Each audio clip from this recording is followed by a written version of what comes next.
Hello everyone, আজ তোমাদের জন্য নিয়ে এলাম অনেক দিন পরে আর একটা রেসিপি। এটা হলো শাহি আলুর দম। এখানে আমি আলুগুলোকে আগে থেকেই সিদ্ধ করে রেখে দিয়েছি। এখানে কাজু, কিশমিশ, টমেটো, আদা দিয়ে একটা পেস্ট তৈরি করেছি। কাজুর পরিমাণটা একটু বেশি দিতে হবে। এখানে নিয়ে নিয়েছি তেল। তেলের মধ্যে এবার আলুগুলোকে সুন্দর করে ভেজে নেব।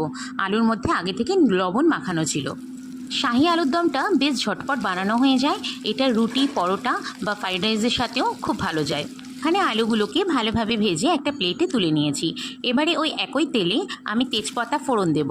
তার মধ্যে মশলাগুলোর মধ্যে আমি এখানে ইউজ করেছি গুঁড়ো মশলার মধ্যে জিরের গুঁড়ো আর লঙ্কার গুঁড়ো। হলুদ গুঁড়ো কিন্তু ভুলেও দেবে না। তারপর ওই মশলাটাই আমি ওই তেলের মধ্যে দিয়ে খুব করে ভালোভাবে কষিয়ে নেব। আর এই মশলার মধ্যে অ্যাড করব পরিমাণ মতন চিনি আর স্বাদ মতো নুন। তারপরে এটাকে আরও ভালোভাবে কষাতে থাকবো সামান্য একটু জল দিয়ে। এবারে এটা ভালোভাবে ফুটে এলে তার মধ্যে আমি ভাজা আলুগুলো